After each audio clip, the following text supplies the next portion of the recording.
Bonjour à tous, ravi de vous retrouver pour ce nouveau numéro d'Afrique Hebdo. Au sommaire cette semaine, l'extraction effrénée de sable met en danger l'environnement et les habitations côtières en Sierra Leone.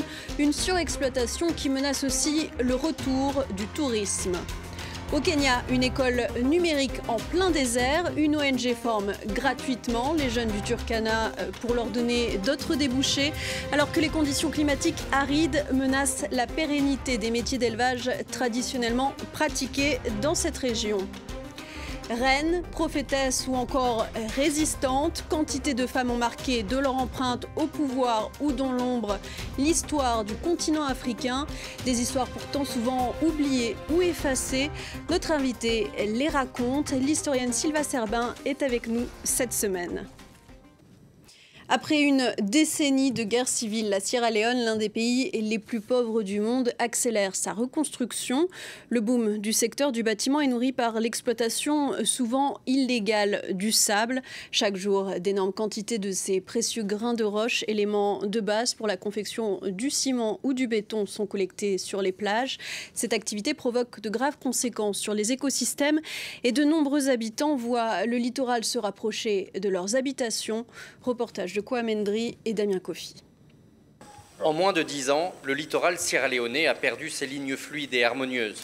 Chaque jour, la côte est dévorée par une armée d'ouvriers équipés de simples pelles. Certains hôtels sont déjà dévastés par l'eau de mer qui s'engouffre dans ces entailles géantes. Ce jeune homme de 22 ans a délaissé les travaux au champ pour une activité légèrement plus rémunératrice. Nous faisons de l'extraction de sable sur la plage de notre village. C'est comme ça qu'on peut gagner notre vie. Je vais vous présenter les gars qui travaillent ici. 8 heures par jour, ils creusent pour remplir des seaux, puis des bennes. 15 à 20 camions font la navette quotidiennement entre le littoral et l'arrière-pays, transportant des dizaines de tonnes de sable. Un travail harassant pour les habitants du village. Je n'ai aucun avenir radieux. Ce n'est pas facile pour moi, mais je n'ai pas de moyens. Ce travail, c'est beaucoup de douleur pour peu d'argent. Pour cette tâche quotidienne, Obouché Camara gagne moins de 5 € par jour. Selon son père, le chef du village de Tissana, les jeunes n'ont pas d'autre choix que de se lancer dans cette activité. Ils ont besoin de ça pour survivre, parce qu'ils n'ont aucune autre ressource, pour ne pas devenir des voleurs. C'est ce qu'ils font. S'ils avaient un emploi, ils ne feraient pas ça. Les autorités ferment les yeux sur cette activité illégale. Pourtant, l'extraction de sable, une ressource non renouvelable, est catastrophique pour l'environnement. Elle accélère l'érosion des côtes, où vit plus de la moitié de la population du pays. L'extraction de sable est le plus grand problème environnemental auquel nous faisons face en Sierra Leone. L'eau a recouvert de grandes parties de terre, ce qui crée beaucoup de problèmes pour nos agriculteurs et nos éleveurs. Même nos cimetières ont été détruits par la mer. La Sierra Leone fait partie des 10 pays les plus vulnérables au changement climatique. L'exploitation du sable de plage exacerbe cette vulnérabilité. Comment répondre au défi du chômage des jeunes dans les territoires arides du Kenya alors que les sécheresses répétées y menacent le mode de vie pastoral traditionnel et les alternatives économiques se font rares?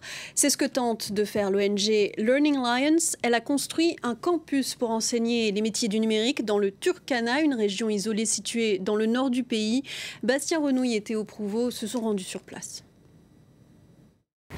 Au cœur du désert du Turkana, cette école accueille des jeunes de la région et les forme aux métiers du numérique. Certains programmes d'intelligence artificielle peuvent notamment créer de la musique.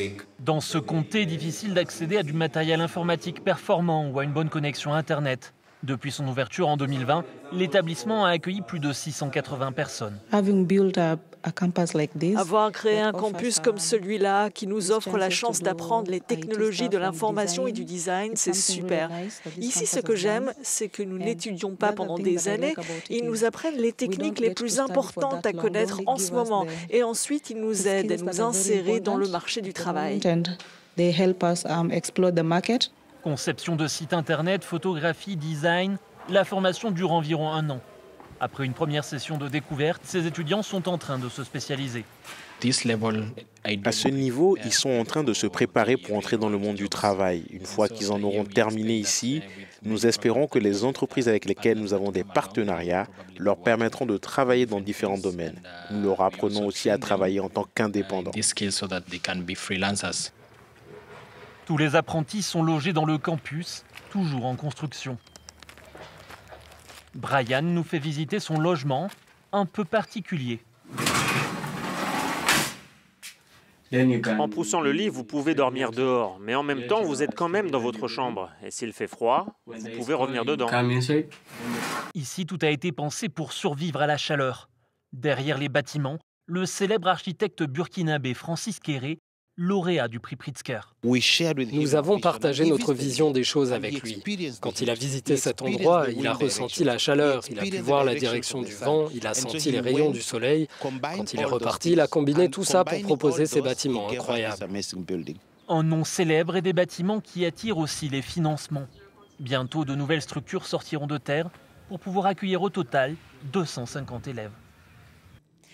Elles s'appelaient Zinga, Poku, Kassa ou encore Ranaval, des femmes qui ont lancé leurs armées à l'assaut des ennemis de leur peuple, qui ont défendu leur royaume et tenu tête aux envahisseurs. L'historienne et autrice Sylvia Serbin nous fait découvrir ces figures féminines d'exception dans son ouvrage Reine d'Afrique et héroïne de la diaspora noire. Bonjour et merci d'être avec nous. Bonjour. Alors, vous l'écrivez dans votre avant-propos. Vous avez écrit ce livre pour rappeler les histoires de ces femmes noires qui ont marqué les histoires des pays d'Afrique, mais qui étaient absentes de la mémoire collective et oubliées de l'histoire universelle.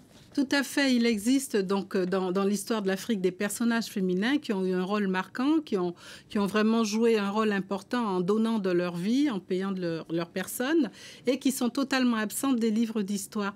Donc nos jeunes générations n'ont pas du tout de modèle, et je me suis souvenue de cette question de ma fille alors qu'elle avait 8 ans et qu'elle venait de voir le film Pocahontas, l'histoire d'une princesse indienne. Et elle m'a dit, mais pourquoi tous les grands pays ont des femmes célèbres et pas les gens comme nous, sous-entendu à la peau noire? Alors elle m'a parlé de Jeanne d'Arc, de la reine d'Angleterre, même Pocahontas, les Indiens. Les Américains. Et voilà, donc ce qui m'a un peu interpellée, c'est pour ça que j'ai décidé, ce livre, ces travaux que je faisais pour moi-même, de le porter à la connaissance du grand public et de faire connaître des femmes qui avaient eu un rôle important dans notre histoire. Et pourquoi, selon vous, ces femmes ont-elles été oubliées ou effacées de l'histoire avec un grand H ? Je veux dire que c'est peut-être un peu de machisme aussi de la part de nos chercheurs, parce que dans l'histoire de l'Afrique, on connaît beaucoup de grands personnages masculins.